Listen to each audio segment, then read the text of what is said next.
नमो नमः। अस्यां कक्षायां भवतां सर्वेषां स्वागतम्।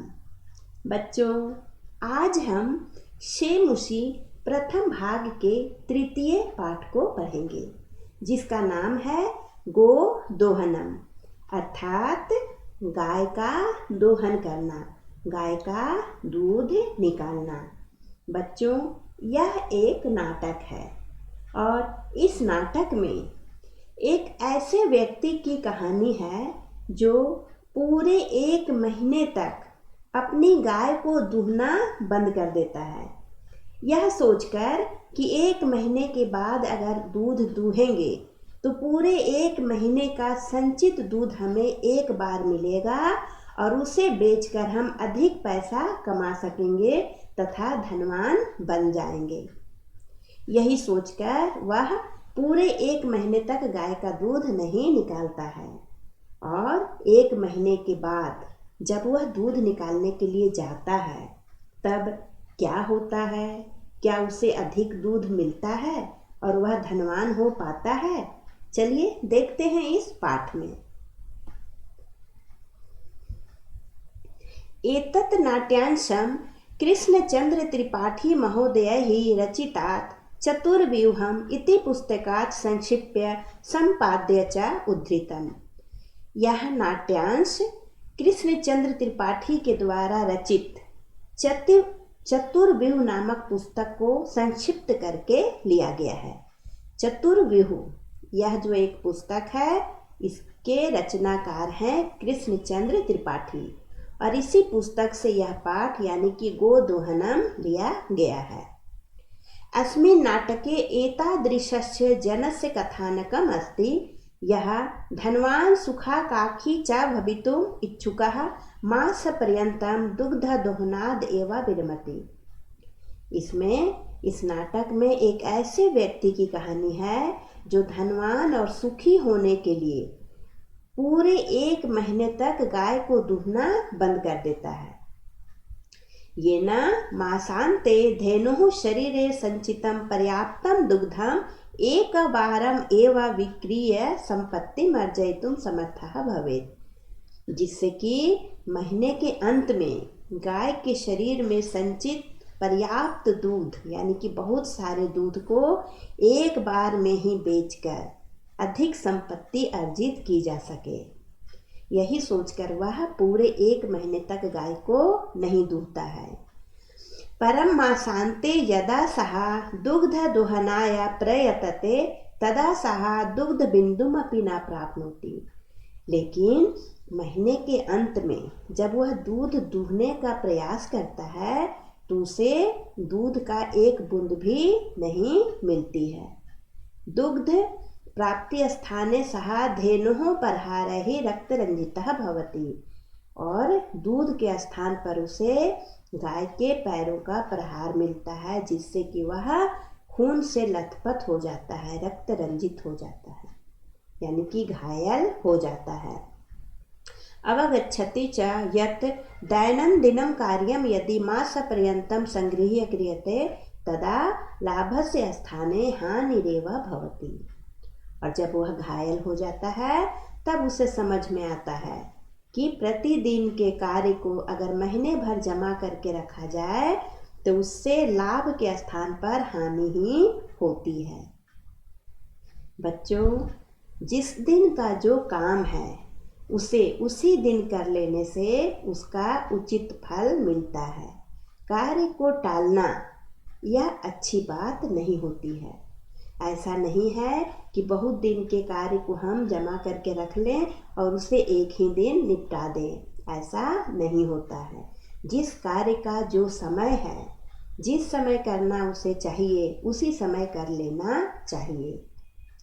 मान लीजिए कि आप विद्यार्थी हैं और अब साल भर पढ़ाई ना करके अगर आप सोचेंगे कि साल भर की पढ़ाई परीक्षा के समय एक बार ही पढ़ लिया जाएगा तो यह बिल्कुल असंभव होगा, क्योंकि पूरे वर्ष की जो पढ़ाई है उसे इकट्ठा करके अगर एक बार पढ़ने की चाह की जाए तो यह असंभव होगा और आप परीक्षा में अच्छा नहीं कर पाएंगे। सारा काम बिगड़ जाएगा। इसलिए जिस समय का जो कार्य है उसके उचित समय पर करने से ही उसका उचित फल मिलता है। अतः हमें हर काम को उसके उचित समय पर करने का ही प्रयास करना चाहिए। चलिए अब देखते हैं इस नाटक में उस व्यक्ति के साथ क्या हुआ। पहले नाटक के पात्र को समझ लेते हैं। चंदन, चंदनः, यह जो है बच्चों गाय का मालिक है और मल्लिका चंदन की पत्नी है। यहाँ पर जो आप देख रहे हैं यह चंदन है और यह है मल्लिका। ये दोनों पति पत्नी हैं और इन लोगों के पास एक गाय है। गाय का नाम है नंदिनी। उमा एक बच्ची है जो कि पड़ोस में रहती है और देवेश एक कुम्हार है। कुम्हार यानी जो मिट्टी के बर्तन बनाता है और बेचता है। तो यही इस नाटक के मुख्य पात्र हैं और इन्हीं में संवाद होता है।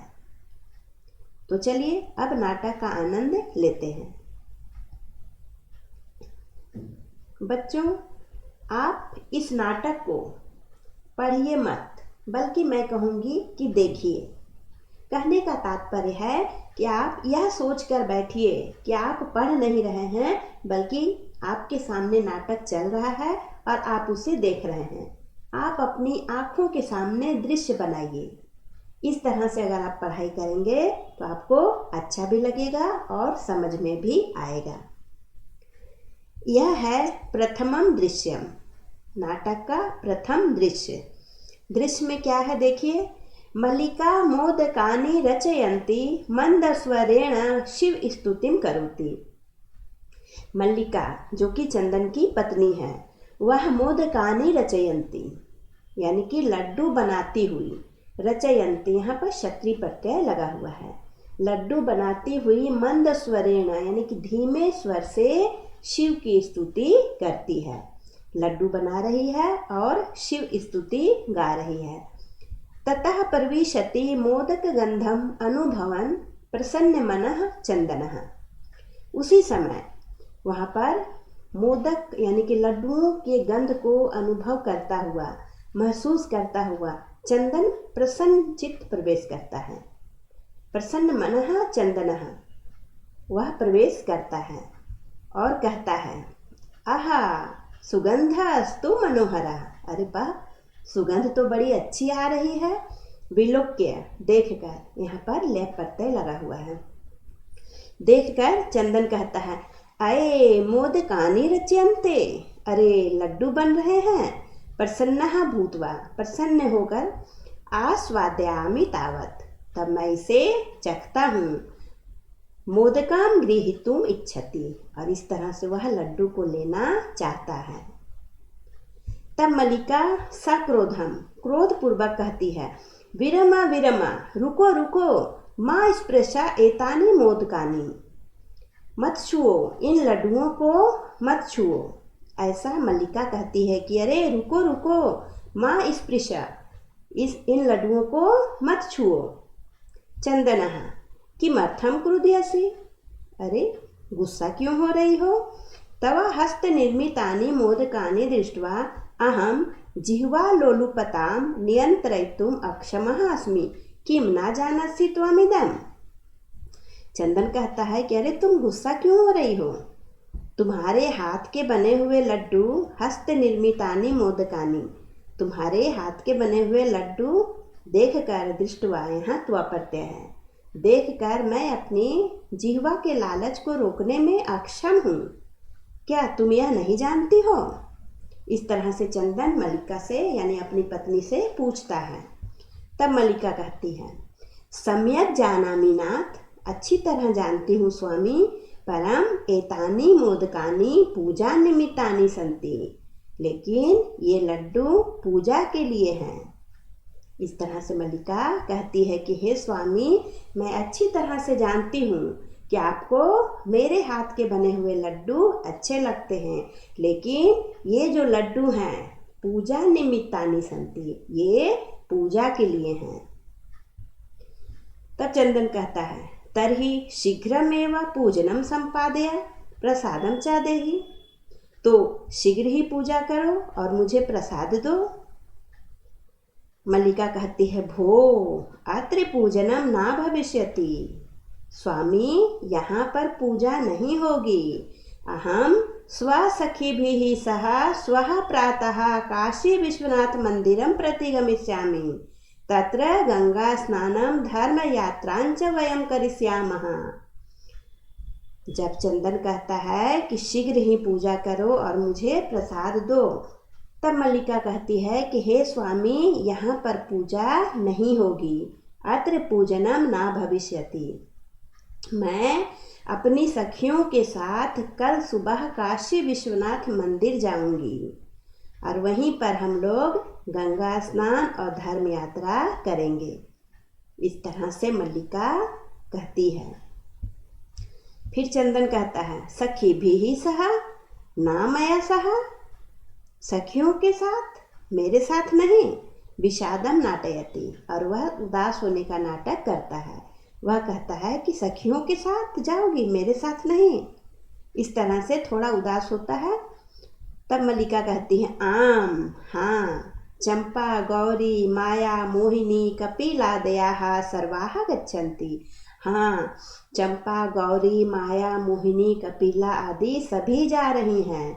अतः मया सह त्वा आगमनस्य औचित्यम नास्ति। इसलिए मेरे साथ तुम्हारे आने की आवश्यकता नहीं है। इस तरह से मल्लिका कहती है। वयम सप्ताह अंते प्रति आगमिष्यामः। हम लोग एक सप्ताह के बाद लौट आएंगे। तावत गृह व्यवस्थां धेनोः दुग्ध दोहन व्यवस्थां च परिपालया। तब तक आप घर की व्यवस्था और गाय को दूहने की व्यवस्था आदि संभालिए। वह कहती है कि तब तक आप घर को संभालिए। अब यहाँ से शुरू होता है द्वितीयम दृश्यम, दूसरा दृश्य। चंदन कहता है, चंदनः अस्तु गच्छ। ठीक है, जाओ, सखीभिः सह धर्म यात्रया आनंदिता च भव। ठीक है, जाओ, सखियों के साथ धर्म यात्रा से तुम आनंदित हो। अहम सर्वमपि परिपालयिष्यामि। मैं सब कुछ देख लूँगा, यानी कि तुम्हारे जाने के बाद मैं घर की व्यवस्था संभाल लूँगा। शिवास्ते संतु पंथानः। तुम्हारी यात्रा कुशल मंगल हो। इस तरह से चंदन कहता है और मल्लिका चली जाती है। फिर चंदनः मल्लिका तु धर्म यात्रायै गता। अपने आप से वह कहता है कि मल्लिका तो धर्म यात्रा के लिए चली गई। अस्तु, ठीक है। दुग्ध दोहनम कृत्वा ततः स्वप्रातराशस्य प्रबंधम करिष्यामि। ठीक है, अभी दूध दूहकर, कृत्वा तो प्रत्यय है, दूध दूहकर सुबह के नाश्ते का प्रबंध करूँगा। इस तरह से चंदन अपने आप से कहता है। स्त्री वेशम धृत्वा दुग्ध पात्र हस्तः नंदिन्याः समीपम गच्छति। फिर वह स्त्री वेश धारण करके दूध के पात्र को हाथ में लेकर नंदिनी के पास जाता है, यानी कि गाय के पास जाता है। वह स्त्री वेश इसलिए धारण करता है क्योंकि पहले मल्लिका दूध निकालती थी और मल्लिका के जाने के बाद गाय दूध निकालने से कहीं मना ना कर दे, यही सोचकर वह मल्लिका का ही वेश धारण कर लेता है और दूध दूहने के लिए जाता है। उसी समय पड़ोस की बच्ची उमा का प्रवेश होता है। माँ तुलानी मामी मामी कहती हुई वह प्रवेश करती है। चंदन को स्त्री वेश में देखकर वह समझती है कि वह मामी है और वह उसी को बोलती है कि मामी मामी। तब चंदन कहता है, उमे अहम तु मातुलः। मैं तो मामा हूँ। तव मातुलानी तु गंगा स्नानार्थम काशीम गता अस्ति। तुम्हारी मामी तो गंगा स्नान के लिए काशी गई है। कथया किम ते प्रियम करवाणी। बोलो मैं तुम्हारे लिए क्या करूं। इस तरह से चंदन उससे कहता है। जब उमा बोलती है कि मामी मामी, तो चंदन कहता है कि उमा, मैं मामी नहीं, मैं तो मामा हूँ। तुम्हारी मामी तो गंगा स्नान के लिए काशी गई है। बोलो मैं तुम्हारे लिए क्या करूँ। तब उमा कहती है, मातुला पितामहः कथयति मास अनंतरम अस्मद्गृहे महोत्सवः भविष्यति। वह बोलती है कि मामा जी, मेरे दादाजी कह रहे हैं कि इस महीने के अंत में हमारे घर में महोत्सव होगा। तत्र 30 सेटकम इतम दुग्धम अपेक्षते। उस समय 300 लीटर दूध की आवश्यकता होगी। ऐसा व्यवस्था भवद्भिः करणीयः, और इसकी व्यवस्था आपको ही करनी है। इस तरह से उमा कहती है। चंदनः प्रसन्न मनसः 30 सेटकम अपरिमितम दुग्धम। 300 लीटर, यह तो काफ़ी दूध होता है। शोभनम दुग्ध व्यवस्था भविष्यति एव इति पितामहं प्रति त्वया वक्तव्यम। 300 लीटर दूध, ठीक है, अच्छी बात है, दूध की व्यवस्था हो जाएगी, जाकर तुम अपने दादाजी से कह दो। उमा कहती है, धन्यवादः मातुला, धन्यवाद मामा जी, यामि अधुना, अभी मैं जा रही हूँ। यहाँ पर है यामि अधुना, सा निर्गता, वह जाती है। तृतीयम दृश्यम, यहाँ से तीसरा दृश्य शुरू होता है। चंदनः प्रसन्नो भूत्वा अंगुलिषु गणयन्।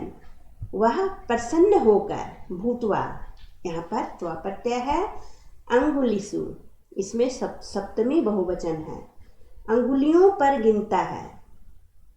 प्रसन्न होकर अंगुलियों में गिनता हुआ वह कहता है, अहो सेटक 30 पयांसी। सेटक 30 पयांसी, 300 लीटर दूध। वह अपने आप से प्रसन्न होकर कह रहा है कि अरे 300 लीटर दूध, अनेन तु बहुधनम लप्स्ये, इससे तो बहुत सारा धन होगा। नंदिनीम दृष्ट्वा, वह नंदिनी को देखकर कहता है, भो नंदिनी त्वा कृपया तु अहम धनिकः भविष्यामि। हे नंदिनी, तुम्हारी कृपा से तो मैं धनवान हो जाऊंगा। प्रसन्नः सः धेनुः बहु सेवां करोति। और प्रसन्नता से वह उस गाय की बहुत सेवा करता है। चंदनः चिंतयति, वह सोचता है, मासान्ते एव दुग्धस्य आवश्यकता भवति। महीने के अंत में दूध की आवश्यकता है। यदि प्रतिदिनं दोहनं करोमि तर्हि दुग्धं सुरक्षितं न तिष्ठति। यदि प्रतिदिन मैं गाय का दूध निकालता हूँ तो दूध सुरक्षित नहीं रहेगा। इदानीं किं करवाणि, इस समय क्या करूँ, इस समय क्या करना चाहिए, इस तरह से वह सोचता है। भवतु नाम मासान्ते एवं संपूर्णतया दुग्ध दोहनम करोमि। तो ऐसा करते हैं कि मास के अंत में ही पूरे दूध का दोहन करते हैं। इस तरह से चंदन सोचता है कि अभी दूध नहीं निकालते हैं, महीने के अंत में ही सारे दूध को एक साथ निकालेंगे। एवं क्रमेण 7 दिनानि व्यतीतानि, और इस तरह से 7 दिन बीत गए, वह दूध नहीं निकाला। सप्ताह अंते मल्लिका प्रत्यागच्छति, और सप्ताह के अंत में मल्लिका वापस आ जाती है। मल्लिका प्रवेश करके, स्वामीन प्रति आगता अहम, मैं वापस आ गई। आस्वादया प्रसादम, लीजिए प्रसाद ग्रहण करिए, उसे लड्डू देती है। चंदनः मोदकानि खादति वदति च, चंदन लड्डू खाता है और बोलता है, मल्लिके त्वा यात्रा तो सम्यक सफला जाता, तुम्हारी यात्रा तो कुशल मंगल रही। काशी विश्वनाथ से कृपया प्रियम निवेदयामि, मैं काशी विश्वनाथ की कृपा से एक अच्छा समाचार तुम्हें सुनाता हूँ।